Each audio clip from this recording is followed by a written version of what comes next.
क्या है? तू कहाँ की रहने वाली है? सम्राट सक्सेना को जान से क्यों मारा?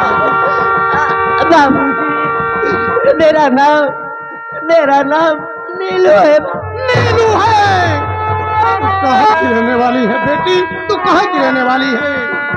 बाबूजी, मैं आजमपुर की रहने। आजमपुर?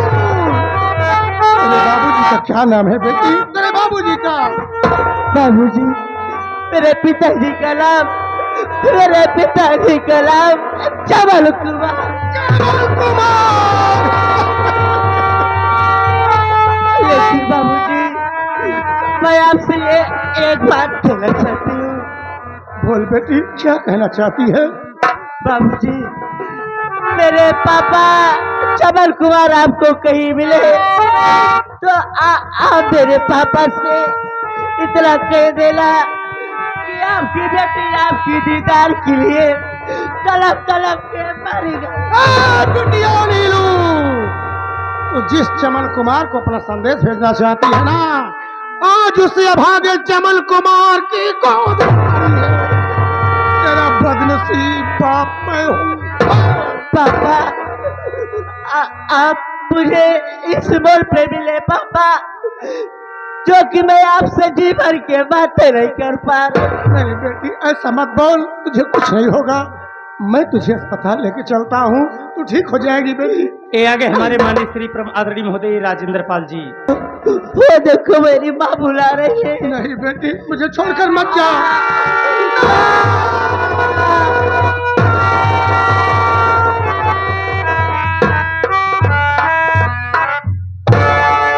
अरे वाह रे सितमलाल सक्सेना, तूने तो साले हमारी दुनिया ही उजाड़ कर रख दिया। जिस बेटी के लिए दिल में इतना बड़ा अरमान सजा कर रखा था कि एक दिन अपनी बेटी की बारात अपने दरवाजे पर धूमधाम से बुलाऊंगा और इसे दुल्हन बनाकर डोली में बिठाकर इसकी डोली अपने कंधे से उठाकर इसके ससुराल पहुंचाऊंगा, आज उसी बेटी को अर्थी पर सुला दिया। कसम बेटी के खून की, जब तक मैं तेरे खून से होली नहीं खेलूंगा, अपनी बेटी की लाश का अंतिम संस्कार नहीं करूंगा। साथ ही उठा बेटी की लाश, ले चल खंडारे पर। मैं जा रहा हूं कमीने सितमलाल के पास।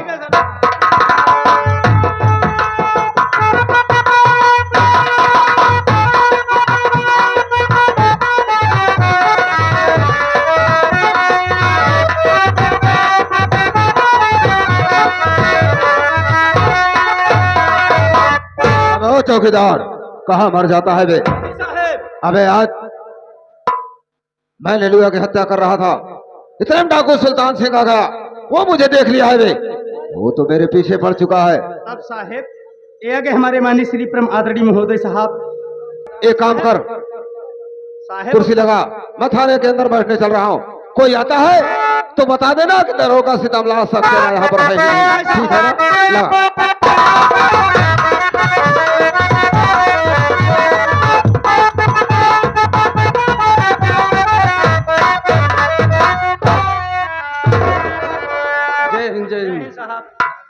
चौकीदार थाने में कौन है?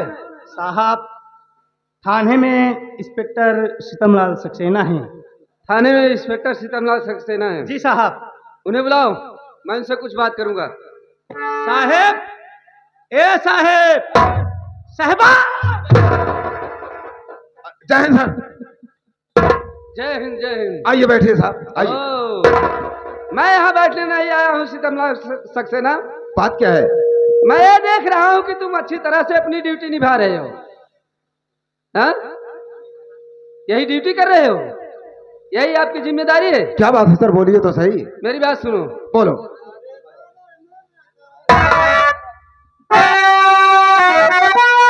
डाकू सुल्तान सिंह का तहलका मचा, थाने पर बैठ कर सो रहे बेफिकर, बात मानो मेरी उसका, अरे पीछा करो, जिंदा या मुर्दा लाओ उसे ढूंढ।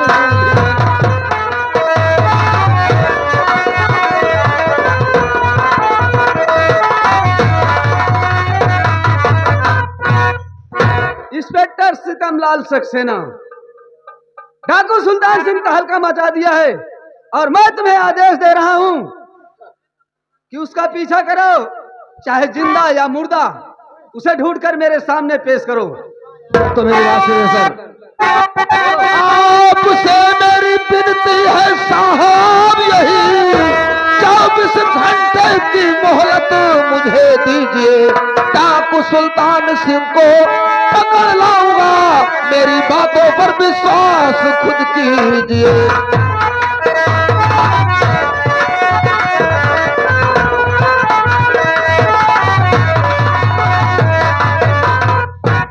सर, मुझे 24 घंटे की मोहलत चाहिए।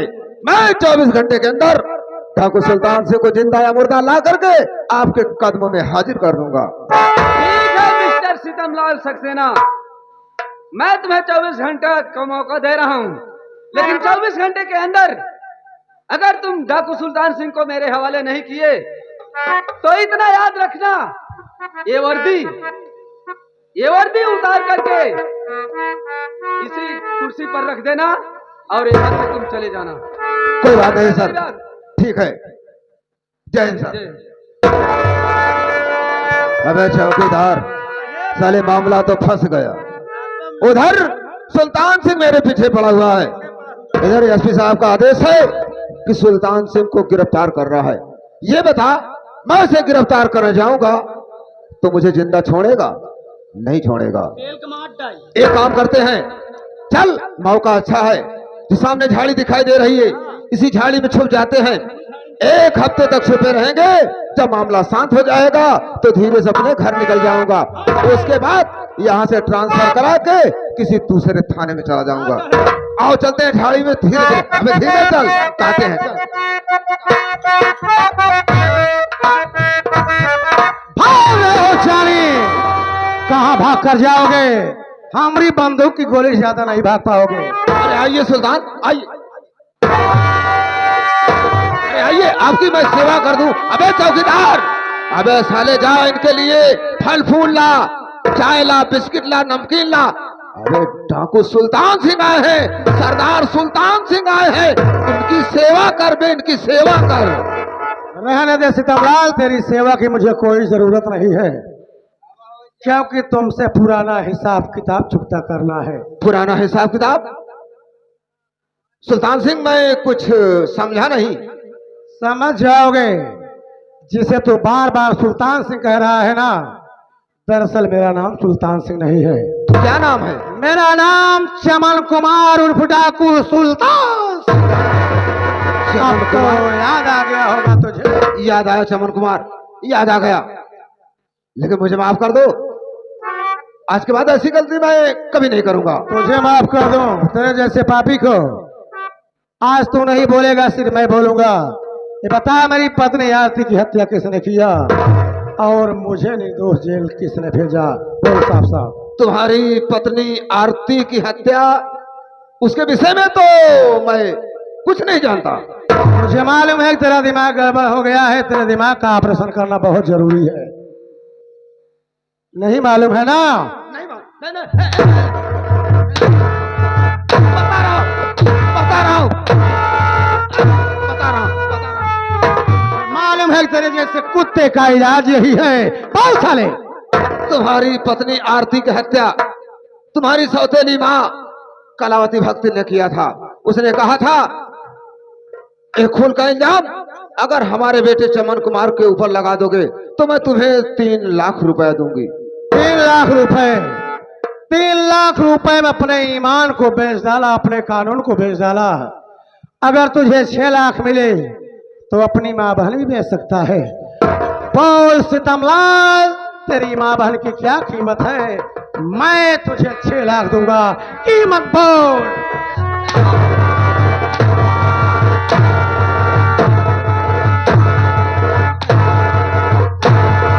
कीमत बोल कुत्ते साले, कीमत। चमन कुमार, मुझे माफ कर दो, मैं यहां से चला जाऊं किसी दूसरे थाने में ट्रांसफर करा के। अब यहां नहीं रहूंगा। जिंदा बचेगा तब ना। ये बता, मेरी बेटी नीलू की हत्या किसने किया और किसने करवाया? बोल साले। तुम्हारी बेटी नीलू की हत्या तुम्हारी सौतेली माँ कलावती भक्तिन के कहने पर मैंने की। तुमने किया था। कुत्ते साले दौलत के लालची और तेरे जैसे चंद गद्दार सिपाहियों की देन है कि पुलिस डिपार्टमेंट बदनाम हो चुका है। गधे के पीठ पर ये घोड़े की जीन अच्छी नहीं लगती, पर खुरदार वर्दी उतार साले वर्दी।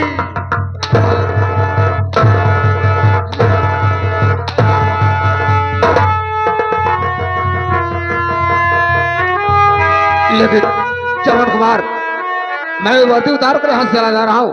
अब तो मुझे माफ कर दो, अब मुझे माफ कर दो। तुम्हें माफ कर दो तेरे जैसे पापी को, ताकि इस दुनिया में और अपराध हो सके। देख यमराज आ चुके हैं तुझे ले जाने के लिए। जय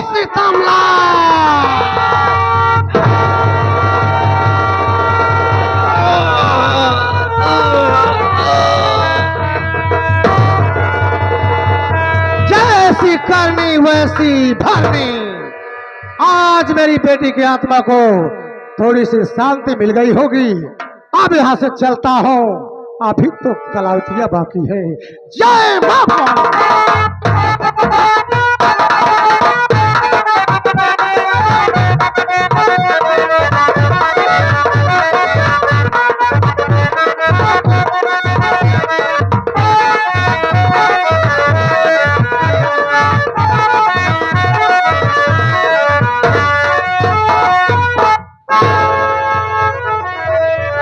क्या बताऊं, मैं गया गांव में काम किया। अब काम करने से जो भी मजदूरी मिली, बाजार जाके अपनी बहन के लिए अच्छी सी राखी लिया और एक पाव मीठा लिया। मैं अपनी बहन के लिए ले जा रहा हूं। अगर मेरी दीदी देखेगी तो खुशी से झूम जाएगी।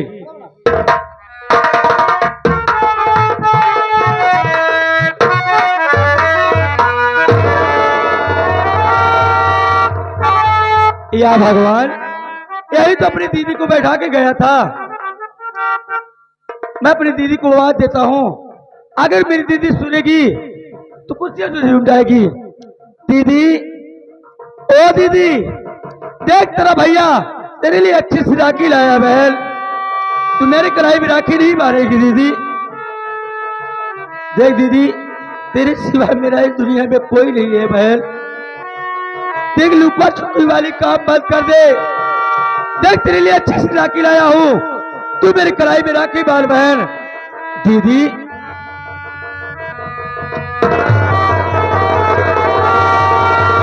या भगवान,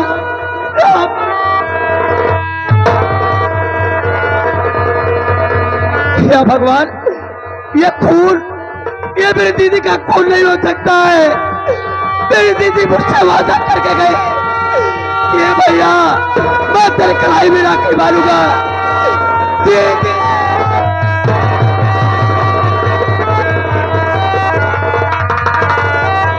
बहन, तेरे सिवा मेरा इस दुनिया में कोई नहीं है।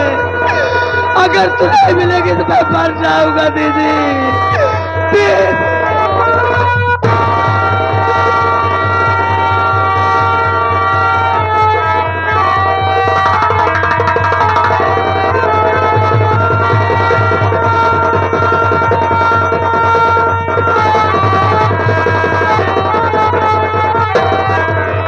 दीदी,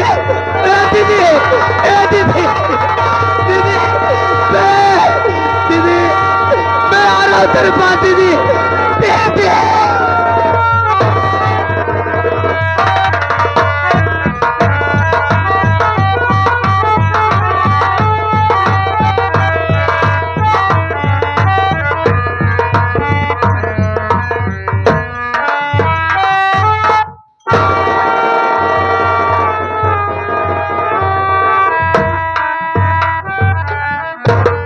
ये आगे हमारे माननीय श्री राजेंद्र पाल, जो कि श्री ग्राम सभा चेहरापुर के निवासी साहब, उन साहब की तरफ से सीन देखते हुए 21 रुपए देते हैं। पार्टी की तरफ से धन्यवाद।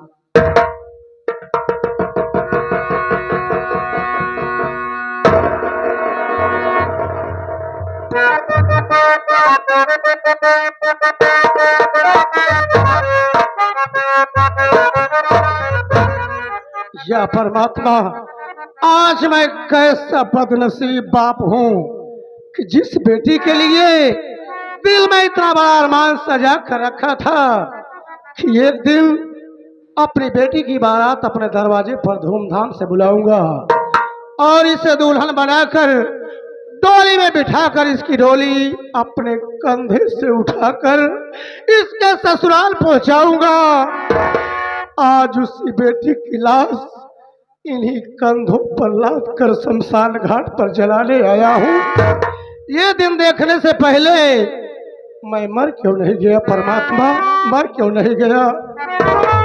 ये आगे हमारे माननीय श्री प्रदीप पाल जी उन साहब की तरफ से सीन देखते हुए 21 रुपए देते हैं। पार्टी की तरफ से बार बार नमस्कार, धन्यवाद। बिटिया ले लू, अरे एक बार उठकर मुझे पापा कहकर गले से लग जाए।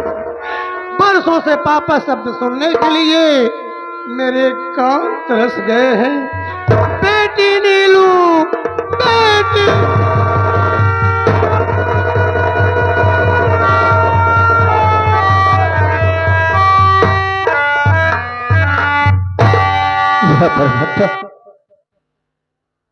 मैं तो शमशान घाट तक आ गया, मगर मैं इतना बदनसीब बाप हूं कि आज मैं अपने बेटे को एक कफन नहीं दे सकता। चल रहा हूं मैं अपने बेटे की लाश को गंगा जी में बिना कफन के तरूंगा।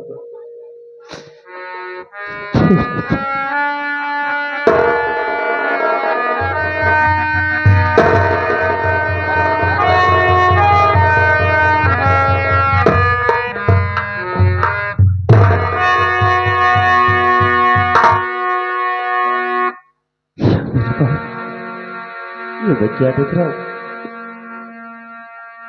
कि शमशान घाट पे बाबूजी बैठे हैं। शायद इनके पास चल रहा हूं कफन की व्यवस्था हो जाए, जो कि मैं अपने मुन्ने की लाश को एक कफन दे सकूं। बाबूजी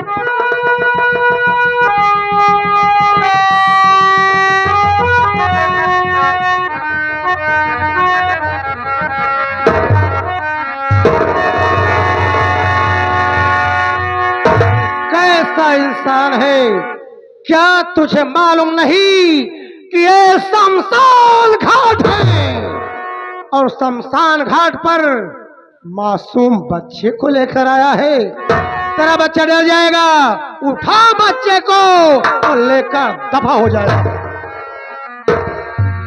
क्या कह रहे हो बाबूजी कि मुझे डर नहीं लगता।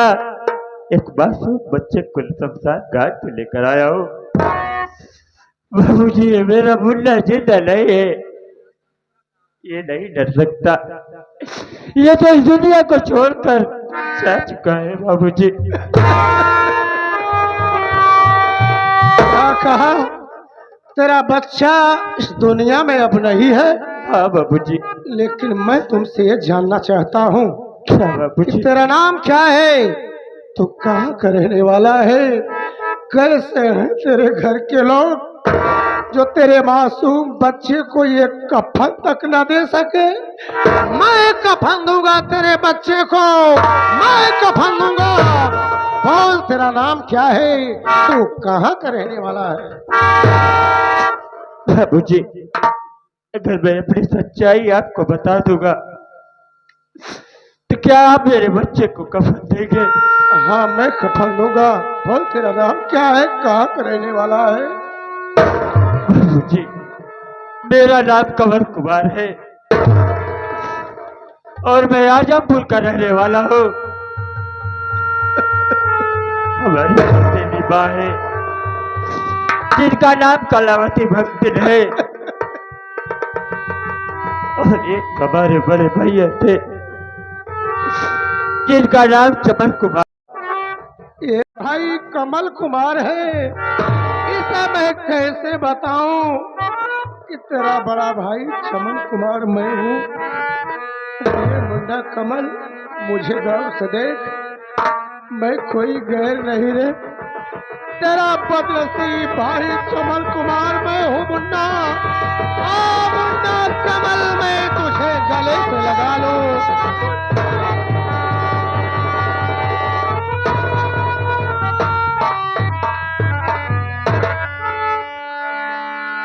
लेकिन भैया मैं आपसे जानना चाहता हूँ कि ये शमशान घाट पर किसकी लाश लेकर आए हैं? अरे मुन्ना कमल, ये कोई गैर नहीं है रे, कोई गैर नहीं जिसके लिए तू दिल में रात दिन सपने सजा के रखता था कि एक दिन अपने दरवाजे पर बारात आएगी, सहनाई बजेगी। ये कोई गैर नहीं रे, तेरी भतीजी मेरी बेटी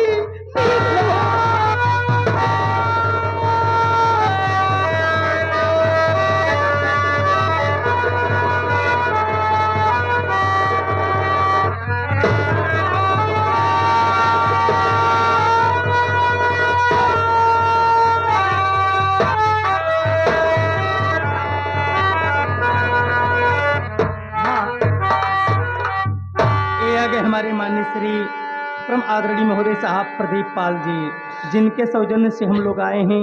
ये सीन देखते हुए 21 रुपए का पुरस्कार करते हैं पार्टी की तरफ से। बार बार नमस्ते, धन्यवाद। भैया आखिर ये सब कैसे हुआ और कौन मेरी बेटी को जान से मार डाला? भैया मुन्ना कमल, बेटी नीलू को मारने में सारा हाथ अपनी सौतेली मां कलावती भक्ति का है, लेकिन इसे मारने वाला वो कमीना दरोगा सीतमलाल सक्सेना है, जिसे मैं मौत के घाट उतार दिया। मुन्ना, लेकिन मैं तुमसे जानना चाहता हूँ कि तेरा मासूम बच्चा कैसे मरा? क्या ये बीमार था?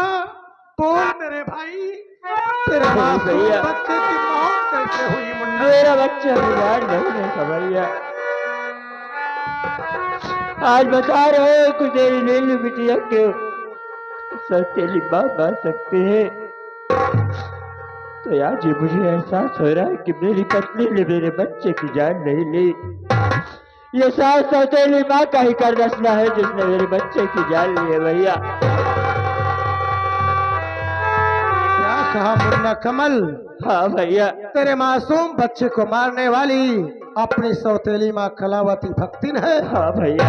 और ये मुन्ना, ले पहले बच्चों की लाश का अंतिम संस्कार कर, उसके बाद हम दोनों भाई चलेंगे कलावती भक्ति के पास। ये मुन्ना, भैया आप हमसे बड़े हैं, आप दोनों की लाश का अंतिम संस्कार कीजिए भैया। ठीक है मुन्ना कमल, यदि तू चाहता है कि बच्चों की लाश का अंतिम संस्कार मैं करूं तो मैं ही करूंगा मुन्ना, मैं ही करूंगा। अरे ये मुन्ना, आज तू कितना खुश नसीब है रे, तू बहुत खुश नसीब है। भाई बहन एक साथ जी तो ना सके, लेकिन आज एक साथ एक कफन में एक चिता पर जलने जा रहे हो मुन्ना। तू बहुत खुश नसीब है रे, तू बहुत खुश नसीब है।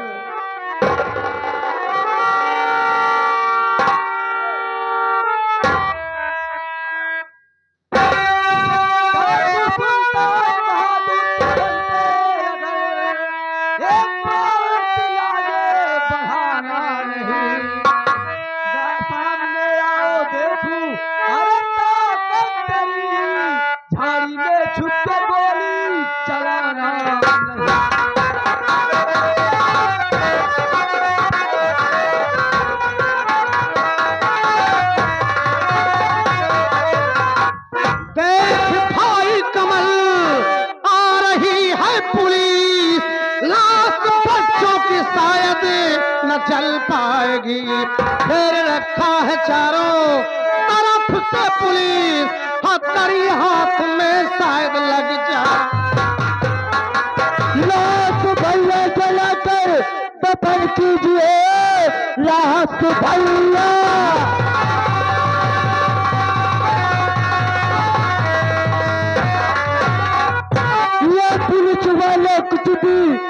कर पाएंगे। लाश चलते अगर आई पुलिस, मेरी गोली से दिल के मुल्क के अदम जाएंगे।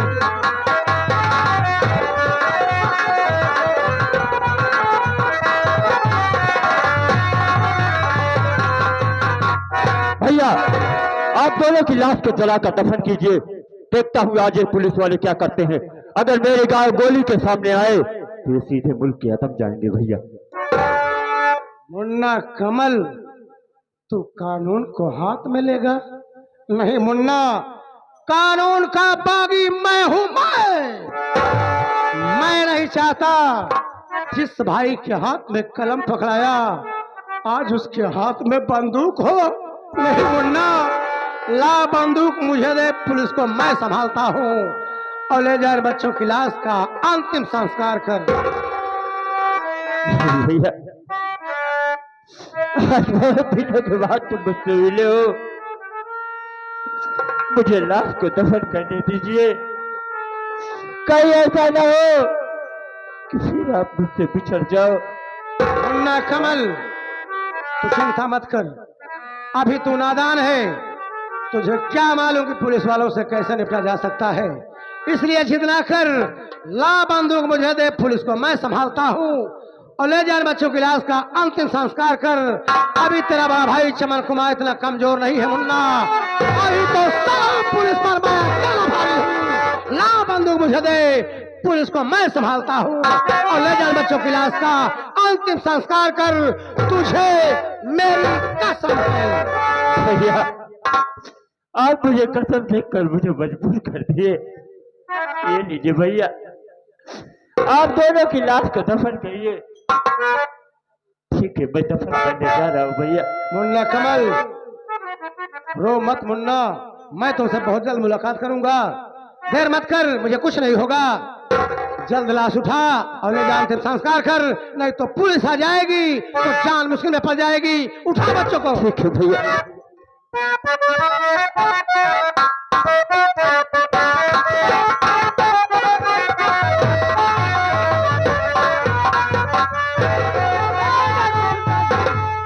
You are under the arrest. वाह एसपी साहबा, सादा फूल गए। ए सुल्तान सिंह कोई भेड़ और बकरी का बच्चा नहीं, दौड़ा पकड़ करके हलाल कर दिया। सुल्तान सिंह को गिरफ्तार करने के लिए लोहे के हाथ चाहिए, लोहे का। मेरी राय मानो, जैसे आए हो वैसे मुड़कर चले जाओ, नहीं तो गोलियों से भून दिए जाओगे। देखो सुल्तान सिंह, शायद तुम भूल रहे हो। अरे अपनी नजर उठाकर चारों तरफ देख, चारों तरफ से पुलिस तुम्हें घेर चुकी है। अगर तुम मेरी बात नहीं माने, अपने आप को कानून के हवाले नहीं किए, तो इतनी गोली चलेगी, इतनी गोली चलेगी कि तेरा चेहरा, तेरा शरीर पहचानना मुश्किल हो जाएगा। डाकू शरीर सिंह का चेहरा है या डाकू सुल्तान सिंह की शरीर है। लगता है ख्वाब सजा कर आए हो मुझे गिरफ्तार करने के लिए। जी हाँ, अच्छी तरह तुम्हारे से। ख्वाब को साकार कर दूंगा, लेकिन आज नहीं। आज ये सुल्तान सिंह मजबूर है, सिर्फ 24 घंटे की मोहलत चाहता है। 24 घंटे के अंदर ये सुल्तान सिंह खुद अपने कदमों से चलकर आपके थाने में आत्मसमर्पण कर देगा। ठीक है सुल्तान सिंह, मैं तुम्हारी बात से सहमत हूं। मैं तुम्हें 24 घंटे का मौका दूंगा, लेकिन इतना याद रहे सुल्तान सिंह कि 24 घंटे के अंदर अगर तुम अपने आप को कानून के हवाले नहीं किए तो मैं तुम्हें दौड़ा करके इनकाउंटर में मार दूंगा। सुल्तान सिंह जो कहता है उसे करता है साहब। आप घड़ी देखते रहना, सिर्फ 24 घंटे से एक भी मिनट ज्यादा हुआ तो आपके बंदूक की गोली होगी, ये सुल्तान सिंह का सीना होगा। मैं जा रहा हूं। जाइए सुल्तान सिंह।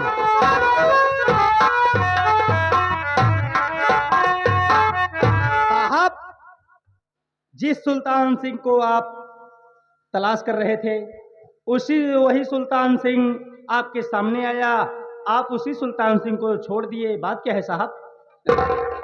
चौकीदार राहुल, जी साहब। मैं सुल्तान सिंह को किस लिए छोड़ा हूं शायद तुझे मालूम नहीं है। नहीं साहब। देख चौकीदार, जी साहब।